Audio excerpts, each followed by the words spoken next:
Awesome. Okay, well, everyone, welcome. We're really excited to have our first Bridge Forum of the school year, and we have 4 presenters tonight. And so, and maybe just let me give you just a brief introduction to the Bridge Forum.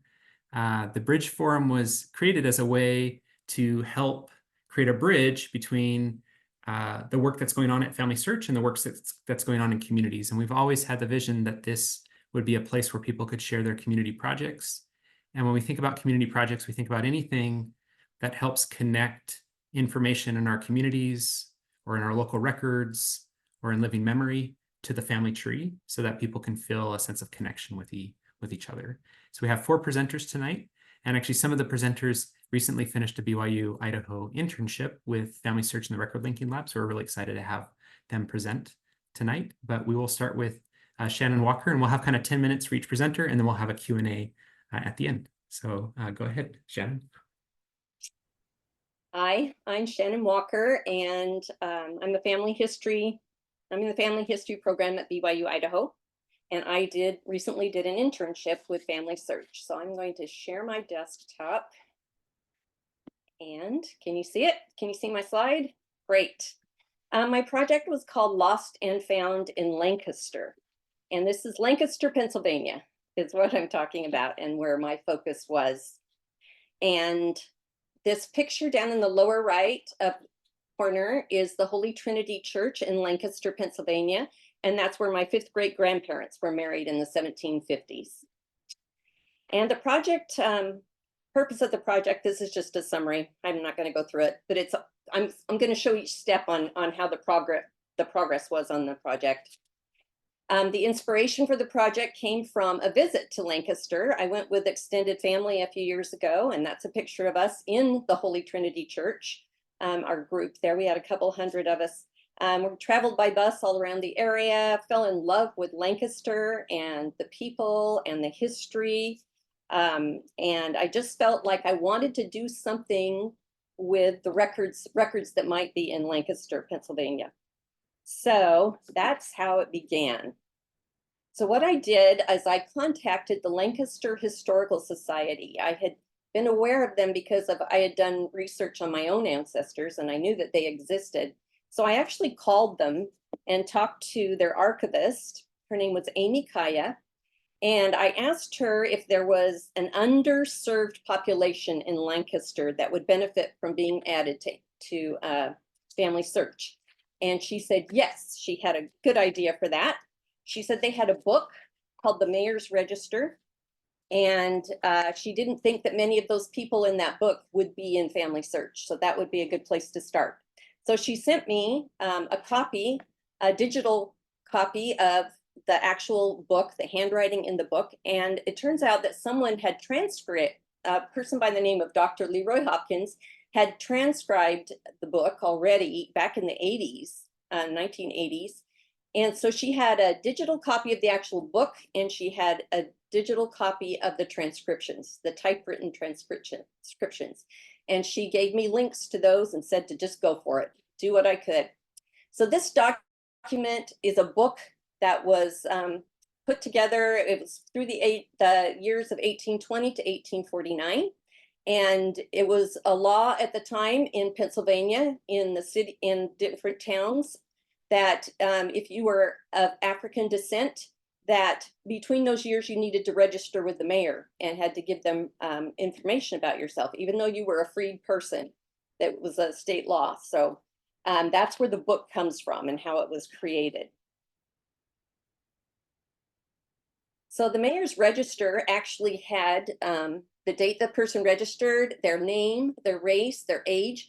It had a physical description. It would often describe how tall they were or how wide they were, or just what their hair looked like. It was amazing to see that. It gave their address. It would say they lived on the corner of such and such street. And it would, any family members, it would name those. If you were employed, it gave your employer's name. Just lots of information. There is more information in each little segment of entry from the 1820s to the 1849 that you would never find that in regular records. So it was amazing to see that. And that's what the book looked like. To get ready for this internship, I of course met with my mentors over there on the left. They helped me set up an email account just for the project. In turn, I went and I did 5 different Facebook posts on different Facebook accounts to get the word out for volunteers to help me with the project. I also gave a presentation to my local genealogy society, the Roseville Genealogy Society. And I had many volunteers from there that wanted to help with the project. So all in all, that's how I got the word out to get going with the community. I had 47 people that contacted me and wanted to participate. So we have 340 entries in the book, and I have 47 volunteers. And I set up a spreadsheet where people could volunteer to do a certain page in the book, and that's on the left. And then when they finished their page, they would mark it on the spreadsheet and they would go to another page if they wanted to do more. I actually had 26 people that actually did participate. 21 did not follow through, but those 26 people were wonderful and did great in the project. So how this went on, we had 3 major focuses of the project. First of all was to add an unconnected person to Family Search. And I wrote up instructions on how to do that. And then after they added the unconnected person, they were to add the source of this mayor's register. And so I helped them with the citation parts of it, that the volunteers, they knew exactly what to put in to add this as a source. And then we had a physical copy of the page with the handwriting that we added to this unconnected person as a memory. So they had 3 different steps to each person that was entered from the book. I found that I needed to check in often. I could see when something wasn't happening, and I would contact some of the people to see if they needed help. When they said they were finished, I would go back and review their work to make sure that it was done correctly. And there were some corrections that needed to be made. So that was an important part of the project, was to make sure that things were corrected. We discovered some interesting things, and people had lots of comments and about what they had found. But some of the things that we found were patterns. People that were entered in the book often lived in the same neighborhoods, and we could see where they were congregating in the town of Lancaster, the actual streets that they lived on. We found households that were shared by many of them, and one of them here, Henry Wilkes, he resided with James Buchanan, who became president of the United States later on and had lived in Lancaster. We found some of the people in the entries employed other people in the entries. And so that gave us an opportunity to learn how to add other relationships to Family Search. And so we put in their employers or their householder, or you can see on this one, there was an apprenticeship. One of the gentlemen in the mayor's register owned a chimney sweep business and hired quite a few of the people. And then we also noticed relationships. This one on the right is wonderful because this one entry gave us a gentleman, his wife, it named his mother-in-law and his sister-in-law. So from that one entry, we had 4 different people that we could add to Family Search with all of their relationships, their sources, and their memories. So that was exciting to see.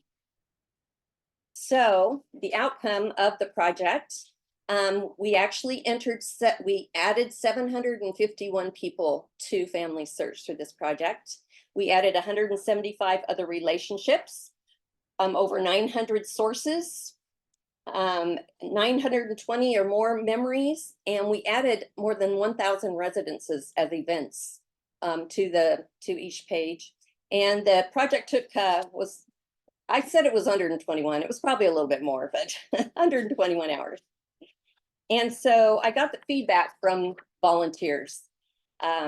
This is the picture on the left is one of the people that was in the mayor's register, and she's holding a child whose householder was in the register. So it was really fun to actually find people from the register. Gene was a big help, and he said, "Thanks for letting me be part of this project. With my arthritis and age, I don't feel like I can help very much, and he was excited that this was something that he could do. Mary said that it was enjoyable and that she now has a better understanding of family search. Brent said it was interesting to learn about these people and their very humble circumstances. Michelle said that she liked seeing new people that made connections with other people as she was adding them. She liked to see people coming together in family search. And she also learned how to add sources and memories. Elizabeth learned new words. She said the word hostler. She had no idea what that meant. She looked it up and found out that it was a man employed to look after horses in an inn, at an inn. So she gained some information there. And Chris was thankful for the opportunity. And she said, if there's ever another project, to ask her again. So she's available to volunteer.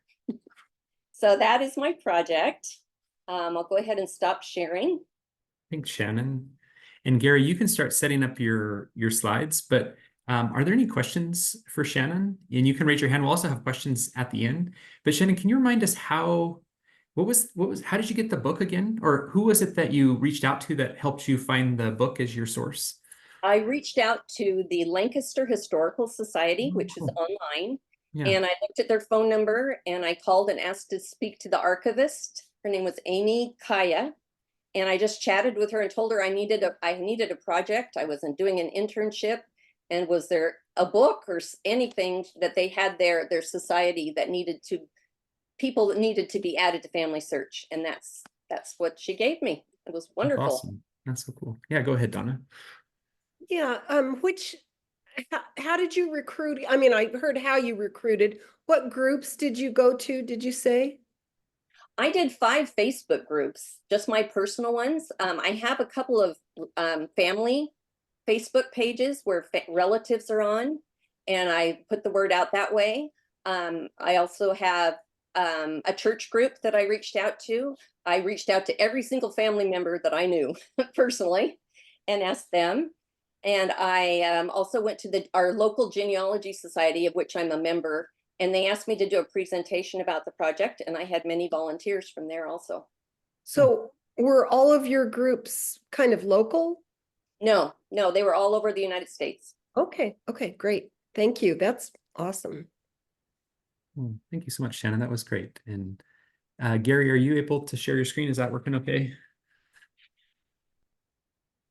Should be. I think I've got it right now. Okay, go for it. Share. Okay. So Sweet. get that large. Okay, that you could see that?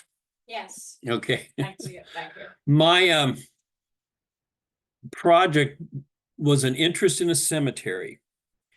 And my original goal was to try to identify and document all the burials it's called the Thorpe Cemetery. And it's in Callaway County, Missouri, I live in Jefferson City, Missouri, and it's just across the river. It's only across the Missouri River. It's only 10 minutes from my home. But the cemetery is really interesting because, as you can see by this photo here, which is from the county, the cemetery covers 2.7 acres. Find a Grave on first investigation showed 3 burials and no photos.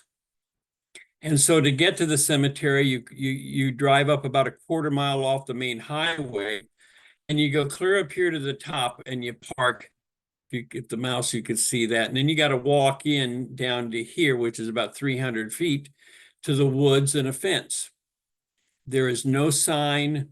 There is no evidence that there's a cemetery there. So I just out of curiosity says, well, let's see what I can find.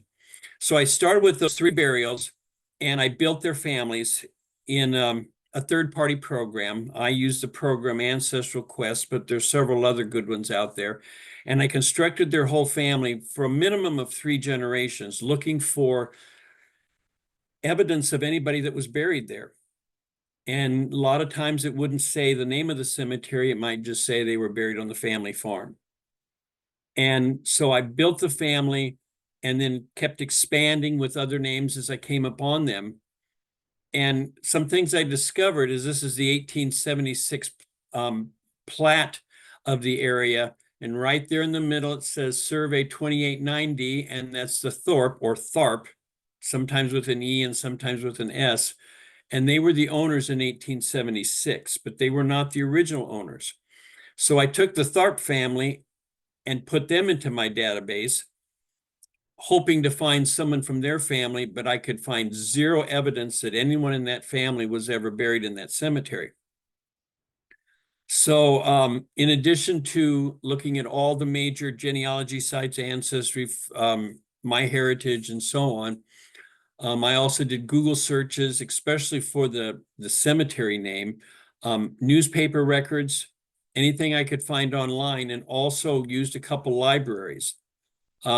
This particular image came from the State Archives, which is only 5 minutes from my house. And it shows a gentleman back in 2002 where he took some photos and talks a little bit about the cemetery. And you can see him up in this top picture standing next to a tall tombstone, which I'll show that in another picture. It gave me a little bit because there's a visual there. And then another individual in 2006, I believe it was, he went out, he didn't take pictures, but he made sketches, and he also did a dialogue of what he had found. And the sketches are very helpful because it tells you what they look like and what he could read on them. So all those things are very helpful. And so using the information there, I was able to go from 3 burials and eventually came up with 20 to 25 just off of those names. Well, that's a big plus. Now, I've not visited the cemetery yet. So next step was I spent about 6 months just researching. Then the first visit to the cemetery, I'm standing at the fence and asking myself, where is the cemetery? And if you look way back here where the mouse is, there's actually a headstone right about there. And that's less than 50 feet from the fence. But this is what most of the property looked like. So the cemetery is not in very good shape. And I had help, others, have come out with me. Here's another view of the cemetery. And if you see right down here behind this tree, that's that tall tombstone that's now laying on the ground in 4 pieces. So your first thought is when you look at a cemetery, oh, just walk up and down the rows. There are no rows. Everything's pretty much down. Many are possibly buried. And I discovered the cemetery is in 2 sections, an east section and a west section. And between the 2 of them is an old Indian burial mound.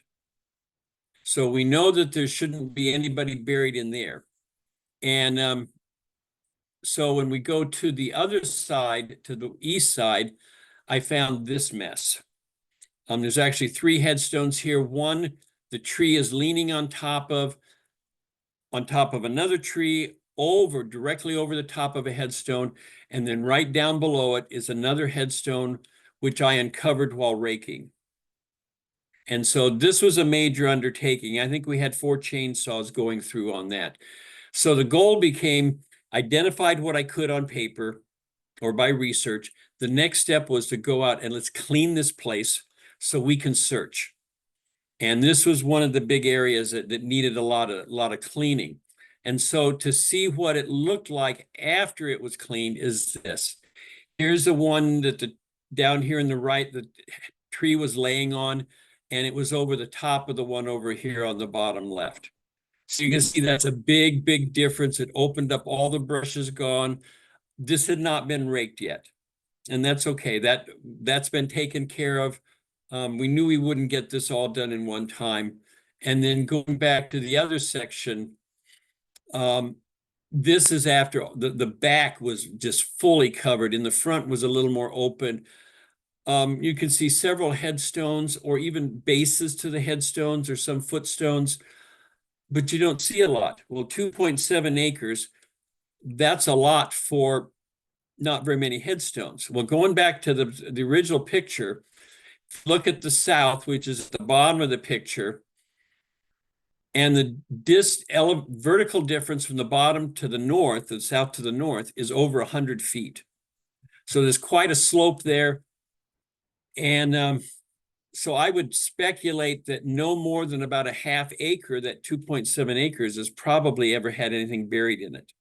I've also heard that at one time somebody was known to have been having thrown headstones over the cliff.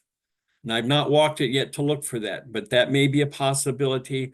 Also, at one time, the Indian mound in the middle, someone took either a dozer or a backhoe through there to dig part of it up and found nothing. So there's been lots of disturbance there. But when we went out and did the cleaning, we did that just 2 weeks ago. We had 25 people come out, and not just adults. We had children, 10 and under. We had several, and they were very helpful because they could just pick up rocks or sticks and throw them off to the side.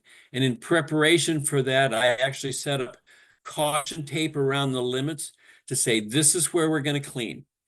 Don't know if we covered as much as we needed to, but is based on the stones that we found.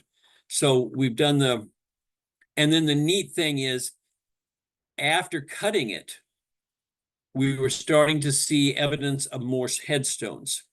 Initially, before we started clearing it, we had 15 identified headstones or footstones.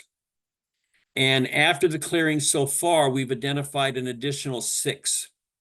And of those 6, 3 of them were previously unknown to be buried there. The other 3 were suspected to be buried there, just didn't have the evidence. And so there's still more clearing to do out there, and the leaves haven't fallen yet. So we're looking at another clearing project, maybe early November, to blow off some more of the leaves so we can look a little more. But one of the successes, this is probably my best success out of this. Top right is a headstone when I first found it. And it's in 2 pieces. 3, whoops. I got to, okay. And it's pretty green. You can't read anything on it.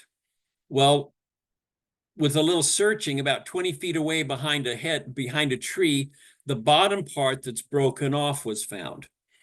And so we cleaned that, and then came back a couple weeks later, and over on the left, right next to it, is the same headstone cleaned with the additional piece on the bottom added to it. And then there's a little triangle piece in the middle that's missing that has since been found. Now, it's a little hard to read here, but that headstone is now fully readable. And then down on the bottom right is a headstone. I think it was just water cleaned when it was first found. And then it was cleaned more thoroughly on the left, and it's now fully readable. Both of them contain names of the parents, and both of them are children that were born and died between censuses. And none of the research I have done showed that family having those children. So that's some of the excitement about doing this, is finding the people that nobody knew have existed. Now, with the cleaning that we did, every single person that came out there said they had a wonderful time. It was a wonderful experience, and they wanted to come back again. And I brought a few of them. I had a couple of them come back with me last week. But also, one thing that's important with any project that's very helpful is networking. And networking can start long before you even do a project. And so about 5 or 6 years ago, I became acquainted with a lady in town who works with cemetery restoration. And I mentioned this to her, and she invited 3 of her friends, and they've all been out there, that they have picked up other cemeteries, mainly in my county, and have restored them, such as gluing them back together, standing them up, cleaning the areas, making it look nice again. And they've come out, they've helped probe and dig for headstones, and they're excited about the possibility of coming back once we've done all the preliminary work we can, and maybe taking this on as a project to restore it so it looks nice again. And that's that was never in the original object, but it's a good reason to have people networked. And so you never know what you're going to find, who's going to help, and it's so exciting to have people come out and help. And for a while, I was just going out just to do a little raking or clearing to make it easier to get into it. There is no gate in the fence. The farmer who owns around it has offered to put in a gate, but he just had a heart attack, so it'll be a little bit. There's no boundary on actually 3 sides of the cemetery. There's nothing marked. The north side has a fence we assume is the correct boundary. The sides we can approximate, and the approximate angle don't know for sure. But even around it, nothing's farmed. It's all field. So Six and in the spring the ticks are heavy. So what I've got, you got to have a deliverable. I'm looking at, this is being written up in 2 formats. One's in a spreadsheet, and the other is in a manuscript form where we'll have the information on the spreadsheet, burial names, family search PID number, and photographs of all the headstones attached to each person. That will be provided to several different organizations. I've even considered, and I'm still investigating that, there's an organization known as Guild of One Name Studies, I think is what it's called, and I've read through them, and this might be something that would be good to share with them. There was something else, and I can't think of it right now. Okay. But that's what starting with 3 names, I'm now 21 headstones or footstones. Some I have a footstone without the headstone. 21 identified burial places. I have another 5 to 10 that I expect to find there. And I'm anticipating 40 to 50 minimum burials found there. And the other thing that's interesting is I have 3 documented burial sites of African Americans, 2 from one family, 1 from another family. And I suspect possibly at least another 5. So that would make 8 African Americans. Don't know if we'll ever find a headstone for them, but at least I have 3 documented ones. And that was exciting just to find that. So Thanks. That's it. Awesome. Thanks, Gary. So go ahead, stop share, and Fernanda, you can get set up.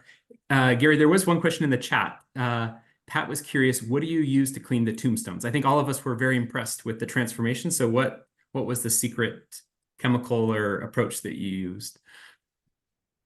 Okay, there's 2 popular products, and it depends on who you talk to because they're very passionate on both sides, and both have been used out there. One is a product called D2, which you can only buy online, and the other one is a product called Wet and Forget, and it works the same way, cheaper.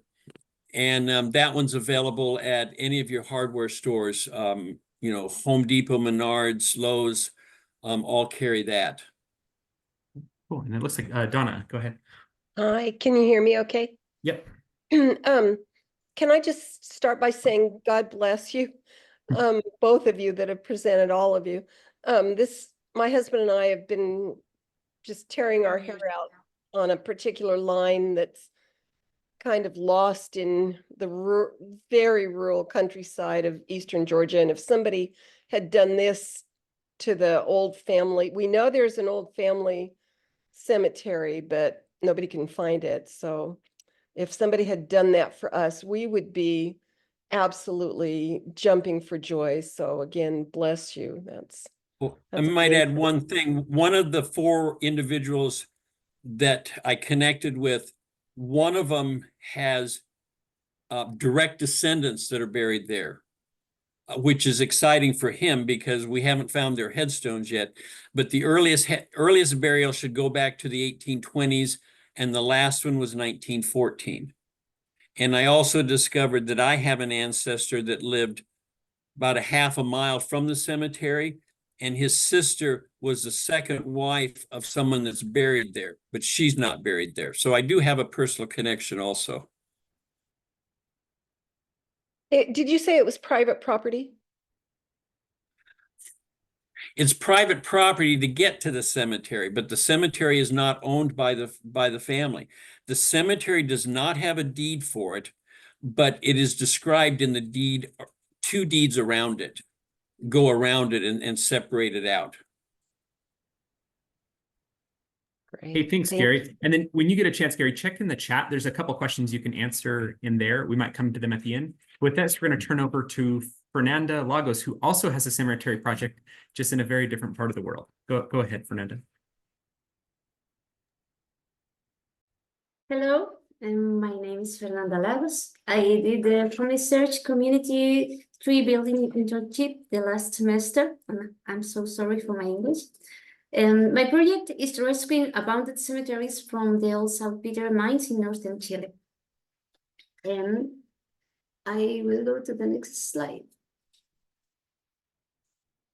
Well, I live in Chile, a country located in South America. My city is located in the Atacama Desert, the driest desert in the world. And the history behind this project begins at the end of the 19th century and the beginning of the 20th century, when saltpeter began to be extracted in this part of the world.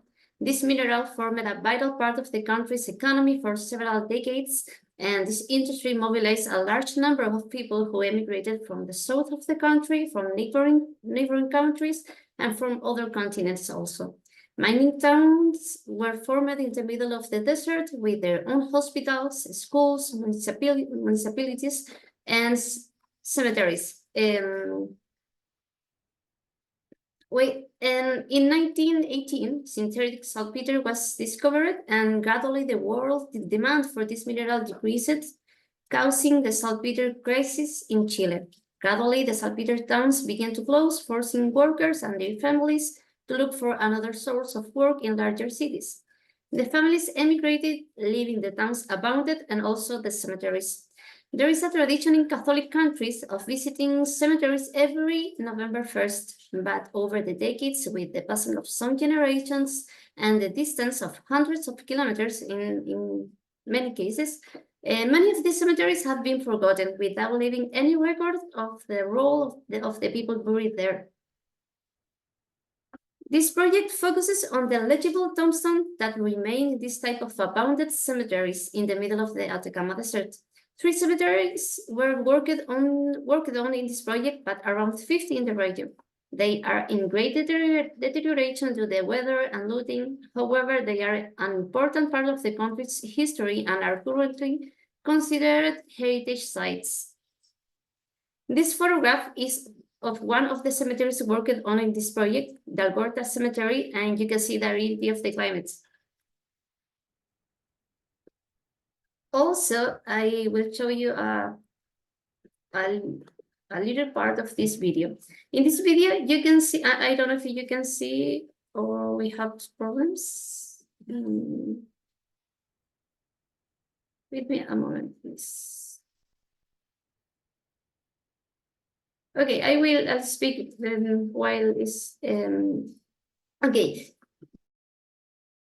This cemetery and the current state of these cemeteries, the predominant material is wood, which deteriorates under the desert sun. Some wealthier families build with cement or marble. Most working class families only put a wooden cross and a small plaque with the deceased's information in the center. Most plaques contain information such as the person's name, which includes the middle name and two surnames, the first of the father and the second of the mother, followed by the date of birth and death and the parent's name, if it was a child or someone single, or the spouse and their children. Some plaques include an epitaph. The current state of these cemeteries is variable. In general, the metal plaques are still legible and can contain much information, and they are the only records that survive from this cemetery.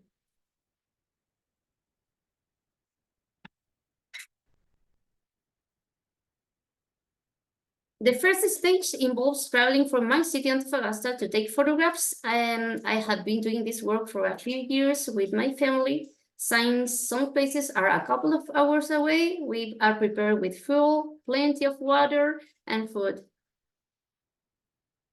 The second stage consists of uploading the photographs to my website, genealogyandheritage.cl in Spanish. I started this website a couple of years ago, and I uploaded photographs to findagrave.com also, where I must first create a virtual cemetery, since in most cases it does not exist online. The third step was to create the people in the family search family tree. The information was provided by the gravestone in the cemetery, which, as I mentioned, provides a lot of information about the deceased and his or her family. In addition to creating the person, the gravestone image was attached to the memories section. If the person was already created in the online family tree, the death date was added and the image was added to the memories section. The project was important to me because my husband's family lived in the nitrate mines. In the old photograph, there is my husband's great-grandfather who was a miner in the nitrate industry. He lived in several towns and was buried along with many other family members in a cemetery in the desert. In the second photograph, I am with my family next to the Antofagasta temple, which will soon be dedicated in our city. And this project is also essential because Family Search only has records for the Antofagasta cemetery and no other nitrate cemeteries, which, as I mentioned before, number more than 50. The cemetery tombstone also fills an information gap since the civil registry and Catholic records available on Family Search only have information up to about 1900, and the nitrate cemeteries cover the years 1900 to about 1950.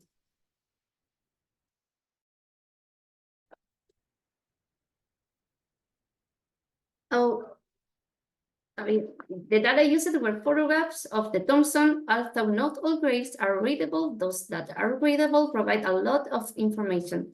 It is possible to find tombstone even in other languages due to the great immigration from different places in the world. Here we see them in Chinese, English, Croatian, Greek, and Spanish. The tombstones are made of various material, marble, cement, wood, or metal. The volunteers were my family. They accompanied me on trips, took photographs with me, and helped me upload the photos and add people to Family Search during the internship. And also I had many personal experiences. Trips to cemeteries are very entertaining and a family tradition, but I also received many messages on Family Search from other users thanking me for my work and also requesting that I visit other cemeteries. Another experience is the information contained in the tombstones. For example, this one mentioned the entire family of the deceased, her parents, her husband, children, siblings, and brothers-in-law. There was the whole family tree. Also, due to the arid climate, many photographs have survived more than 100 years in the tombs. For example, this one is of a child who died in 1902. Like other projects, this one has required much time to the distance, but also taking the photographs and registering them to create the database on Find a Grave and Family Search. It is a project on Family Search. It's a project that is just starting, but I hope to expand it with more resources and volunteers over time. And I am sharing this photograph with the permission of its owner. She contacted me through Family Search to thank me for the photograph of this little girl's grave. No one in her family knew where she had been buried. They only knew that the family lived in different saltpeter mines. She sent me these photographs to better understand the importance of knowing where she had been buried for the family. This project has not only unearthed historical records, but also connected us with individuals who share our passion for preserving our shared history. And the Family Search Community Tree Building internship was a fantastic experience. It allowed me to materialize and expand a project I was working on and connect with others. And I am also grateful for my husband who supports me in all my projects and that we have inherited a lot of family history to our children. I hope to continue working on this and other projects for a long time. And that is my presentation. Thank you. Great, thanks, David. Fernanda. That was fantastic. And are there any questions for Fernanda? Fernanda, I love the photo. That's incredible. Like, it's so unique how different the different grave markers are and how rich they are. And that's just incredible that you've been able to capture those and make them available to people who can't travel way out to those remote cemeteries. That's really, did you have any? Oh yeah, go ahead, Rita. Sorry, I don't know how to raise hands. Yeah, for sure. Yeah. So Fernanda, how long took you to do all this work? Is a lot of work. I do billion graves. Now I go to the cemetery around here and don't take pictures, nothing. And I did paleography as well. I do genealogy in few languages, and that work it took is commendable. It's a lot of hard work. So how many days took you to do the internship, that just the part of going to the cemetery? Because I did internship too, and we have other works that we do, but just the cemetery part. Yes, I would like to have more time, but we usually use the holidays and we take or we take just one day. We wake up early in the morning and then go to the cemetery, take photographs, and that is just one day. But some cemeteries are require more time for the distance to our home. Right. Very nice, very nice. Yeah, go ahead, Linda.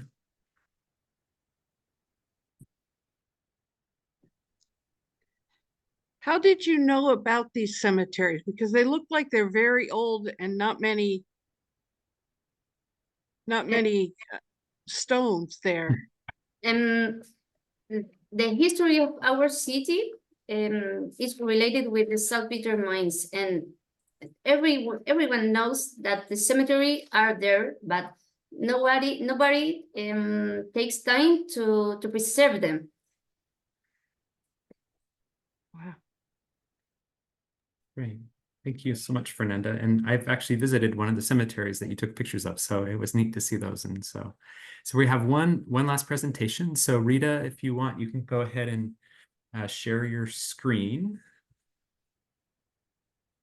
I should apologize. I didn't know we were supposed to show the slides and then talk. So I just. Oh, that's okay. No problem. I think it'll work, and then we'll still have Okay. we'll have the Q&A right at the end. This will be great.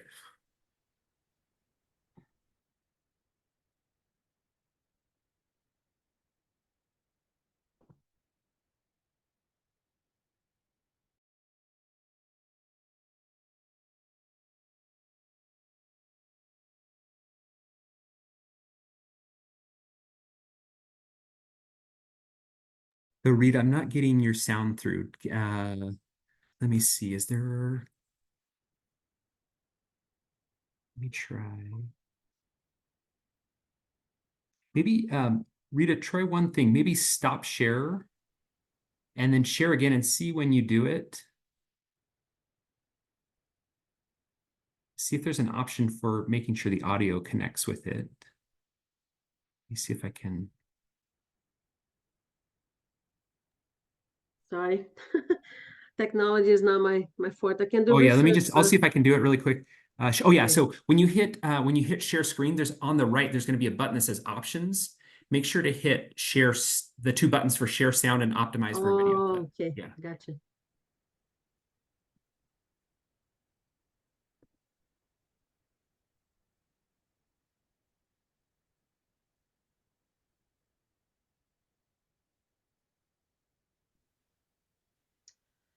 My name is Rita Grino, and my major is professional studies with a minor in family history research.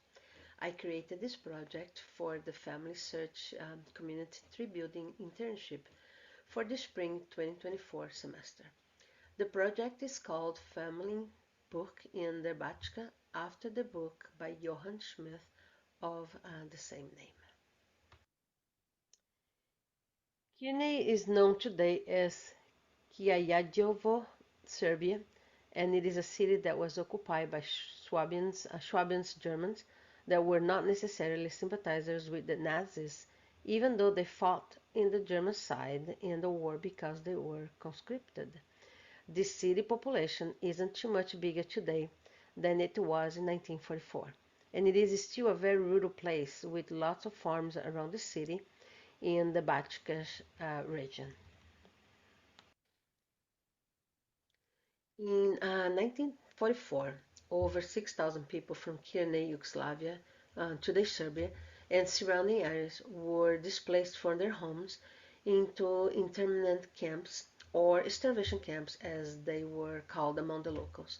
Most did not survive, and those that did could not go back home because their homes were then occupied by other people that came to the area and saw their homes empty and just took possession of all their belongings and all their homes.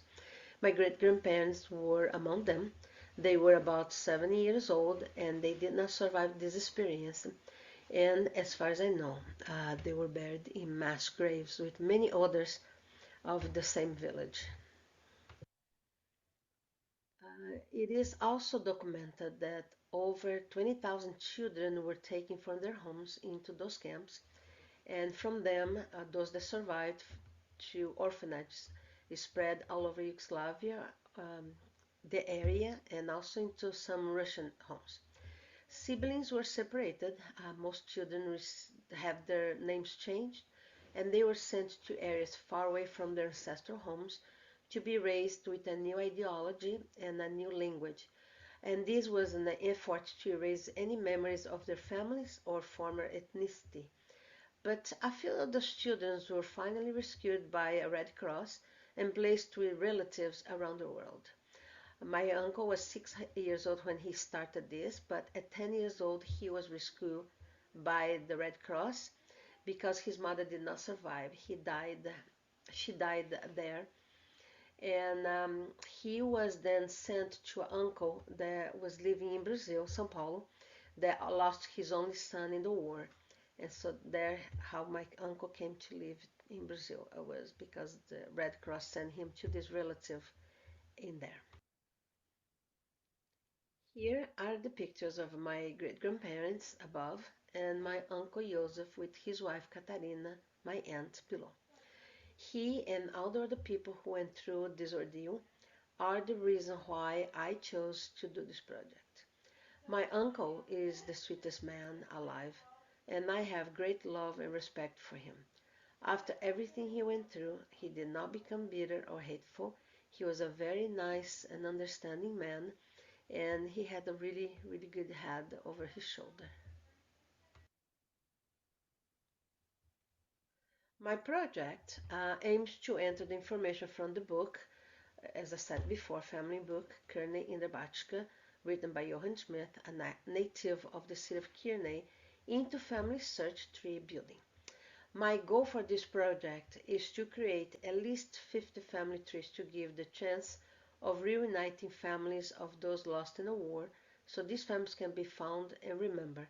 And I also would like to put those children that were separated from their parents in the same tree as their parents, so whoever is looking for them can find them in the internet and at Family Search.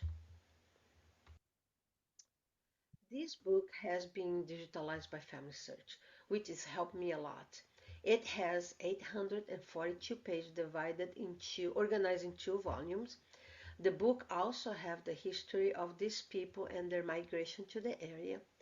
Mr. Johann spent many hours patiently compiling the information from the archives of the area into this book. The book covers the period of 1765, when the first inhabitants arrived, until 1944, when they were taken from their homes by the Russian army. In this picture, you can have an idea of the information contained in the book.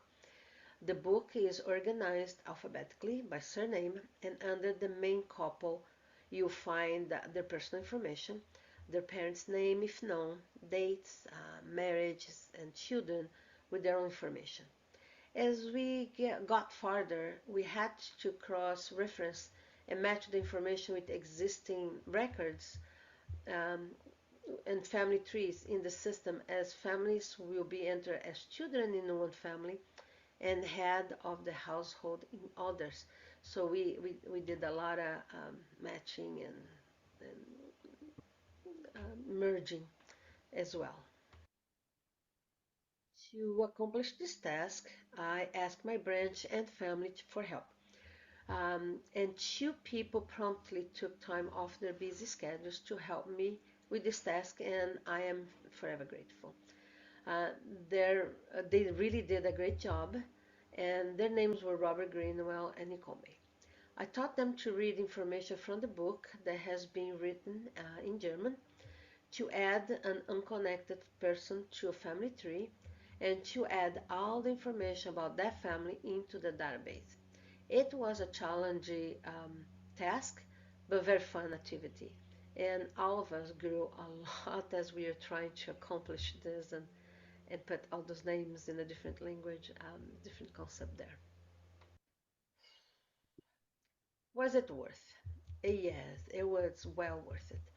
When I started this project, I developed many skills like leadership, time management, personal and group organization, and a lot of patience.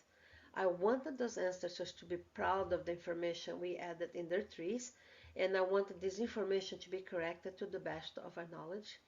At times, it was very challenging and very overwhelming, but soon the project took a life of its own and went very smoothly. I feel that those people deserve to be found and put together as a family again, and that was the motivation that kept us going. I feel good on what we accomplished so far, even though we did not meet our goal yet. It was good to work with this group of people and feel each other's desire to accomplish this project. By the end of my internship, we made really good progress. I wanted to continue this work until all the names from those two books are entered into the system. Um, the sources listed in this slide is from the whole internship, from the beginning to the end. I did work in a few other projects while I was working this one, so those are the numbers that reflect that, and the hours also reflect all the internship, all the hours I spent with from the beginning to the end. Looking back to all the experience and knowledge I gained in this internship and all the families we were able to add on Family Search, I cannot help it but feel a lot of gratitude for the journey. I met wonderful people along the way that helped me through many personal challenges. I was able to learn more about my own uncle's stories from World War II as I pieced the families together. I could feel the spirit ever present along the way, and I learned a lot from my group. Amazing people. Another benefit as well from this experience was learning about all the volunteer work that can actually be found on Family Search page, because I had no idea how many and how cool they were. I'm already thinking about a few to start working on as soon as I finish my own project. I am even interested, if I can, in creating a wiki page on Family Search to talk about the city where my ancestors are from, to help those that might be researching in the area. I love to see the family tree network growing, and I wouldn't want to leave anyone behind or forgotten for lack of effort on my part. And as you can see in this slide, we were able to create 13 families, and I had 57 new people and 86 sources linked. Since my internship was finished, I was able to add a few more families and people, and a few more links, and the progress is still not quite there, but is going on, is moving on forward. Thank you for all that watch my presentation all the way to the end, and for your interest in knowing more about this part of the history that is little known about the Germans and the Slavs and the Swabians in World War II.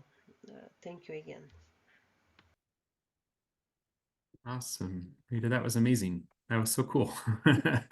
Sorry, I because I added the extra, I did a few things I had to re-say, and I'm telling you, this week my English was not coming. No, it was fantastic. That was perfect. I'm so glad you created that video. That was so good. And are there any questions for Rita?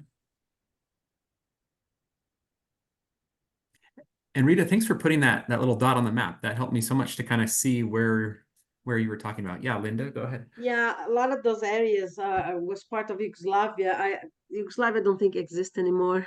If it is, it's very small, but the cities now, it changed. One time was in Hungary, another time was the Hungarian Austrian Empire, and then Yugoslavia, today Serbia. But the people that lived there, they were the Swabian Germans. There was two types of Germans, the Alemannians and the Swabians. We are the poor guys, the Schwabers, the fishermen. Good. Yeah, go ahead, Linda. Are there records available in their language? I know you were working from a German book, but are there a lot of records That of the is, that of is, the Yugoslavian, Serbian? yes, the records, and I'm not fluent. I only speak English and Portuguese. I'm not fluent in all the language, but because of my family spread everywhere, I learned how to read the records in Italian, Latin, Hungarian, Austrian. So those records depends who the priest is. He's write everything in Latin, and so much that when I do, putting them together, sometimes you find the names like Josephus, that is the Latin form of Joseph, that is the Hungarian form of Joseph. So it's very interesting to follow them, because sometimes in English, or not English, sometimes it's in Hungarian, and sometimes it's in Latin, and you can find some things in Austrian, and they are there. That city, it was very small, only have maybe 900, 1,000 people living there at certain points. It grew. Today it doesn't have more than 6,000, so it's still pretty small. Yeah. I have Austro-Hungarian and Ukrainian ancestors. Ooh, And I we need haven't talk, girl. I haven't started working on those lines yet. Well, keep my information. If you need any question there, I can help you a little bit. I'm not an expert genealogist. I just have a passion for it. My family was really hard to find until I was, oh gosh, 30 or so. I didn't even know my grandparents' first name, but it was funny how you can find them. You start looking for those, and doors are miraculously being opened. And doing genealogy helped me a lot in my personal struggles as well, because when I think that, oh well, I don't know, my rent, my mortgage is a day late, and then I think about my uncle that was between 6 and 10 years old. He was in this place, and saw his mom being killed in front of him at 34 years old, and you kept thinking, okay, my problem is not as bad. I can move on. Cool. Well, Rita, thank you so much. That was amazing. And we're really grateful for everyone that came today. I hope that you could see that one of the themes that we have for the Bridge Forum is that no one is missed. And so you saw that with Shannon using a book that probably had gone overlooked for so long, or Gary talking about people who were born and died between census years. So quite possibly, like, Gary's finding the only place where we're going to see them, and Fernanda catching these rare, unique cemeteries, and Rita using, this book from a village. Because I've had so many people ask me, they say, Joe, are you serious that you want to gather the whole human family under the family tree? Like, aren't there a bunch of people that got missed that are never in a record? And I think you saw today that, like, if we're creative, there are records of people that we never thought about. And then I think the other thing that you saw in all these projects is, if we can put stuff on the family tree, it'll be there forever. Almost everything else is gonna disappear in the next 100 years, but the family tree will always be with us. And so I think as long as we're putting it on the family tree. And then the last thing is, I was thinking, because I was at the cemetery that Fernanda showed about 20 years ago, and I was like, why didn't I take any pictures? And I was like, oh, because back then, I'd have to like develop those pictures, and it would have been so expensive. And I'm so grateful that with digital cameras now, we should always be in the habit that anytime we see anything that lists a name, a date, and a place of someone who lived, and we think that maybe it wouldn't be captured any other way, we should be the gatherers. Like, just be in the habit of just taking photos, and knowing that even if you can't put that person on the tree right away, as long as that photo exists, it'll get done at some point. So with that, we'll close our meeting for October, but we'll meet again in November, and so it'll be the second Thursday of every month. And feel free to reach out if you would like to present in the future, or if you come across projects that you think we should reach out to. But we're really grateful for the presenters that we had today. So thank you so much. Thank you. Thank you. It's awesome.